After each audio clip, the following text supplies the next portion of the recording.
Hi everybody, Red Hill Eagle here. Welcome back to the channel. This is episode 31 of A Broken Heart WCW 1998. It is time for the Great American Bash, Sunday, week 4 of June. We kick off with an opening hype video. Not quite the video I wanted, or not quite the people I wanted, but I got another complaint from Randy Savage not wanting to be in the same angle as Hogan. Even though we've done it and it's been fine, this one he doesn't want to do. Rating of 69, so yeah, I would have had Savage in there, and I've taken someone else out as well for Jericho. I can't remember who that was. It might have been Rick Rude.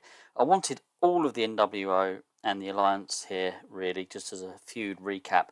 But we've kind of mixed a feud recap with the opening hype video, I guess, so we've got a couple of other people in there as well. So yeah, 69 to kick the show off. And then we get La Parka take on Rick Steiner. A throwaway match, really. Let's get La Parka over, give him a victory on pay-per-view. A rating of 60, and it had decent reaction from the crowd. Subpar wrestling. La Parka defeated Rick Steiner in 11 minutes 40 by pinfall with a skull bomb. And we've got Chris Jericho with a pre-match promo against Dean Malenko. Nothing more, really. Just wanted to sort of, as I've said before with pay-per-views, I generally just do kind of pre-match promos, then the match, pre-match promos, then the match. Sometimes I'll do something a little bit different, but that's generally the formula for pay-per-views. Rating of 86. And the match gets an 80. I'm not too disappointed. I may have hoped for a little bit more. This is the one I decided to do the technical masterclass. Now, Dean Malenko, I think he is only recognisable. So, I mean, really, that's pretty decent. But yeah, I did the technical masterclass. Dean Malenko getting a 67, Jericho a 79.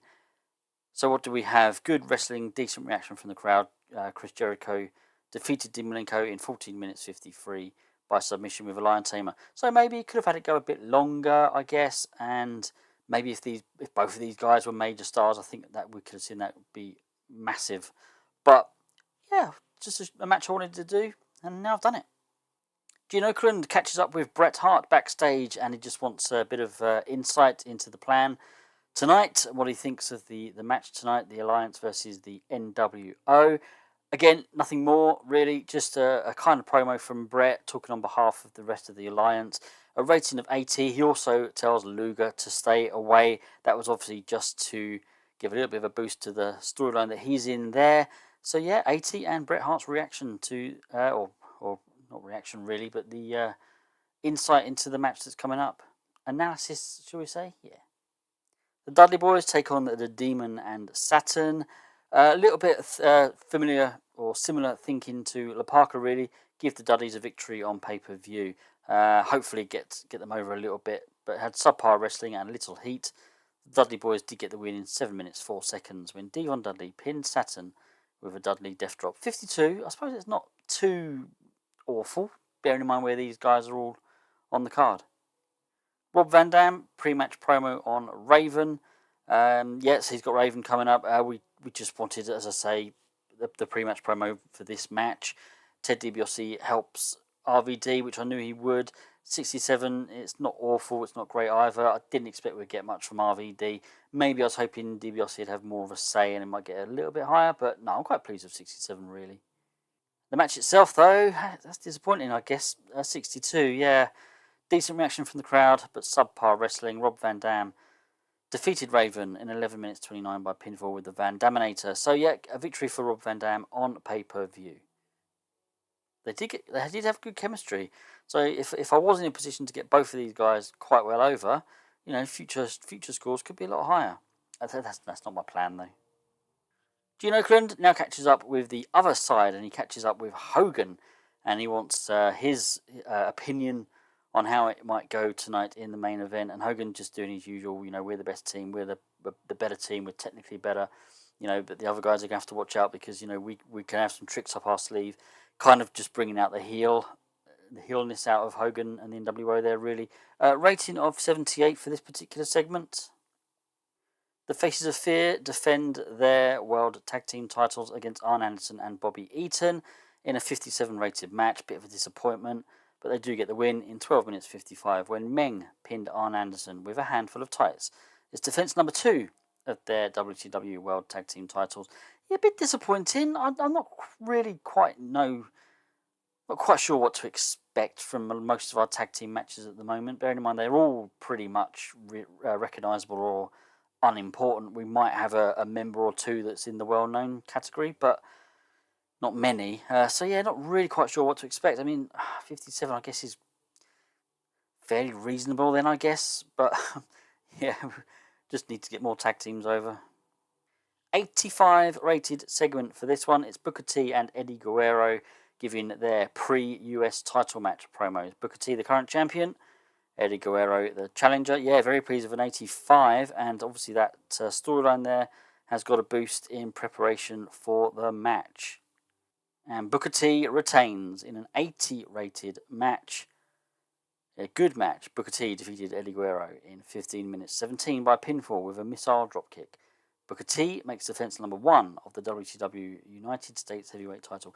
Yeah, very pleased with AT, actually. Very pleased. I know both of these now are star, so they're kind of up there in the card, but still quite pleased with an AT. It's the storyline ender as well, so frees these guys up now to potentially get in some different storylines.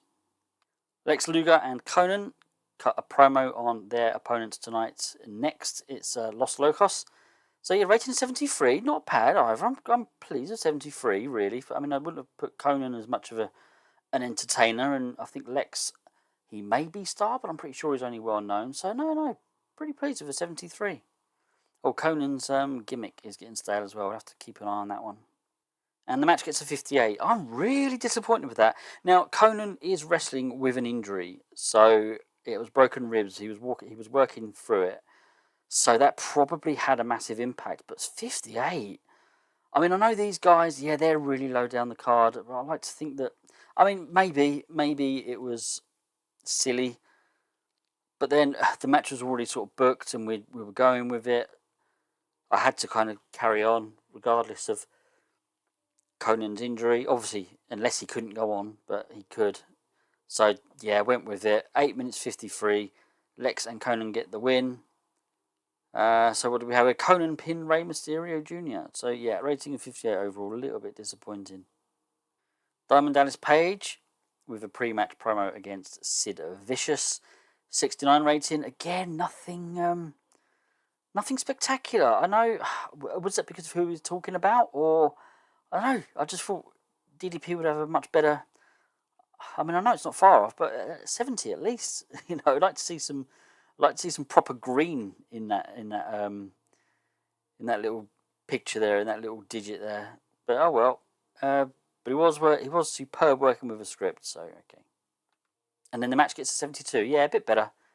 It's probably what I would have expected for a match like this, I think. Good heat and decent wrestling, but Sid Vicious gets the win. He beats Diamond Dallas Page in 9 minutes 42 by countout. So this one isn't over. Bam Bam Bigelow, the Giant, and Goldberg all cut pre-match promos ahead of their triple threat match. The Giant was terrible though, that's a shame, but 73 though is still pretty decent, can't really complain too much. How does the match go? Who wins this one? Goldberg is on a winning streak. Bam Bam Bigelow's on a bit of a streak himself, and the Giant, well, he's giant. Who gets the win? Does Goldberg lose his streak? Does he not win the match, but someone else takes the loss? What did you guys predict for this one? Goldberg gets the win. In a bout that had great heat and decent wrestling, Goldberg defeated Bam Bam Bigelow and the Giant in 12 minutes 13 when Goldberg pinned the Giant with a jackhammer. So during the match, Goldberg, he would have rather have pinned Bigelow, but the situation arose, and at the end of the day, a win is a win. So he got the win, he got the pin over the Giant. A rating of 80, which I am very pleased with. I am pleased with that one. The storyline advanced and gained heat, the collision course, because the main storyline really is Bigelow and Giant. So they're still going to want to square off one-on-one. And then we've got pre-match promos from the Alliance, and then a pre-match promo from the NWO. So here we go. Savage is fine with this one. He was fine in this angle. I don't get it. So yeah, pre-match promos. nothing more to say about this one. I'm not going to go into details as to every word for word in the script because I don't know. I haven't written anything. There's nothing specific. You can probably guess this is the storyline ender. So which way does it go? But 89 is really good. So hopefully that storyline number has just gone a little bit higher, ready for the match. 74. You're more bothered about the result. In a bout that had fantastic heat and good wrestling, the Alliance, Bret Hart, Randy Savage, and Sting defeated New World Order, Hollywood Hogan, Kevin Nash, and Scott Hall in 7 minutes 45. When Bret Hart pinned Hollywood Hogan with a quick roll-up. During the match, we also saw Chris Jericho run in and attack Savage and Lex Luger distract Bret Hart. And Bret Hart was head and shoulders above everyone else, as he was in the title match at the last Nitro, actually. So, yeah, more and more, I'm thinking Bret's got to have a run with that belt. But we'll see. We'll see how it sort of turns out. This storyline has ended. There's a few other storylines that were impacted by this match, but that kind of storyline that we've had going on from the very beginning of our save, it's over. The NWO have lost, which means Kevin Nash, Scott Hall, Sid Vicious, and Rick Rude will be suspended from the WCW. No announcement yet as to how long. Hulk Hogan, also Hollywood Hogan, only survives suspension because he's the current world champion. Is that what you guys predicted? What do we get overall? 76. I am really disappointed in that. I'm absolutely gutted about that. I'm really annoyed. I'm really annoyed about that. So I thought I put together a really good card. I mean, as I mentioned in the last episode when we were going through the card, yeah, we've tied up 6 of our really top guys in one match. So, okay, we had to have a lot of undercard matches. I mean, look at this. I mean, the Dudleys and the Demon and Saturn, Rob Van Dam, Raven, La Parker, Rick Steiner. This tag team match here, I know they're our champions, but I mean, they're still lower card guys. So yeah, look at it like that. I mean, Lex Luger, Conan against Los Locos. So when you look at it like that, I guess it's not quite as bad. But yeah, I'm just a little bit annoyed about that one. Let's go backstage and see, have a look at any major changes. Few emails then, nothing important. I don't think really. Okay, Conan's fully fit. Great American Bash stuff. That's been made dormant. So what did WCW do after '98? It seems as though all the pay-per-views went dormant. I mean, I quite like the Great American Bash, so I'll probably definitely keep that one going for next year, if the save lasts. And I only say that because of the new game that's come out. So yeah, I'll probably keep that one going, and then obviously just pay-per-view rates and viewing figures and that sort of thing. Might be fun to do an episode sooner or later and just go through stuff like that. Decisions.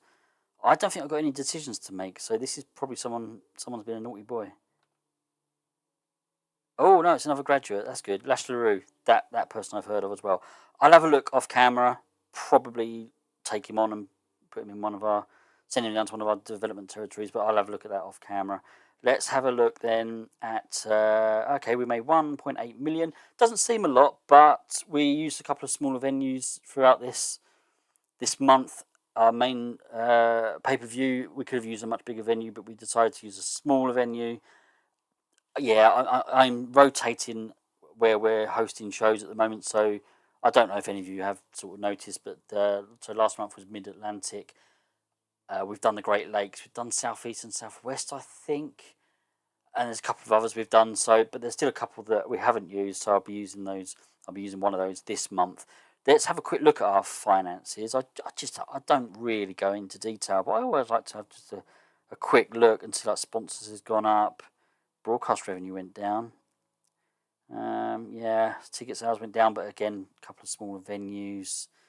Pay-per-view revenue was down. Workers was down. We spent less on wages. Okay. What else? Merchandise. We are currently upgrading our merchandise, so we will go up to level 8 soon. So Hollywood Hogan's our main guy. Sting, Bret Hart, Goldberg, they're all up there as well. Savage still selling some. So yeah, all good stuff. Right, the most important thing then, the roster. Let's have a look. any major changes at the top. Bigelow's still a major star. Anyone else sort of moved? No, that's the same as it was last episode. Stars, all the same as well. Okay, recognisables. Who else? Right, so Laparca's still recognisable, which is what we want. We can start pushing him a little bit better now, I think. I do want to be a bit careful because we've got a lot of major stars now. Obviously, we'll be losing Scott Hall and Kevin Nash for a month or two. I don't know how long I'm going to have them off for, but I am going to have them. And obviously, there's Sid as well. I mean, Rick Rude, okay, we barely ever use him. But so, yeah, I'm not sure how long that suspension is going to last, but I had to do sort of something to kind of draw a line through the NWO. Okay. Oh, that's not what I wanted to do. I just wanted to check. I just want to go back to that because I just want to. I mean, I know he hasn't done, but I'll look anyway. Steven Regal, no, still unimportant. I mean, he didn't even have a match at the pay-per-view, so I wasn't really expecting anything to change at all. Jim Neidhart, you see there in red. Now, after the Nitro show, during the week, one of the B shows, yeah, he got an injury, and he's only gone and broken his leg. So he's out for 5 months, 3 weeks. He can still work angles, but, you know, as far as getting another tag team over, him and Disco Inferno, that's it's going to be put on hold for a while, isn't it? So I might start looking at teaming up some of our more upper end guys. I might start looking at people like the Giant and put him in a tag team, and maybe someone else as well. You know, a couple of major stars, just to try to improve the tag team division, but also give some of these stars and major stars something else to do, because I'm going to have a lot now. I'm going to have a lot at the top there. So, yeah, just want to kind of be careful that I don't sort of forget to use certain people. That's pretty much all I wanted to look at. We'll have a quick look at creative, actually. We never really look at it. So Sting's our top guy. Hogan, Flair, Brett, Scott Hall. Okay, next big things, the Giant and Six. I mean, I don't have plans for Six at all, but maybe I need to revisit that. He's still very young at the moment. Yeah, another tag team possibly. Hot prospects then, Six, Rey Mysterio Jr., RVD, yes, well, I am looking at pushing him. Buff Bagwell, yeah, maybe I could look at pushing him. Maybe. And Sean Morley, who, he's only one of our jobbers at the moment. I'm not really planning on keeping him around, but who knows. I won't really worry about the rest. Maybe who's hot and who's not. So, yeah, Goldberg, obviously, still on his streak. And who's not? We've got Roddy Piper and Randy Savage sitting there. So, now that the NWO have been suspended, I guess there's no need for the Alliance either. They were there. They formed to drive the NWO out. So, might look at disbanding in that stable as well. I have certainly changed my opinion on stables, though. So, you may well see me introducing a stable or two. I don't necessarily want another NWO-esque stable that's trying to take over the whole organisation, but maybe more like just groups of, you know, 3 or 4 people that get together as friends or as have a common thing, you know, something in common or a common cause. Maybe it does add something. I must admit, it does add something, and it does allow for a good variation of matches if you have them in storylines. So I'm going to waffle no longer. Hope you've enjoyed this one. Didn't quite get the rating I wanted, but I think we've done well with our storylines. I've got a bit of planning to do now to put in some new ones. And yeah, I'll see you all again soon. Take care, everybody. Goodbye.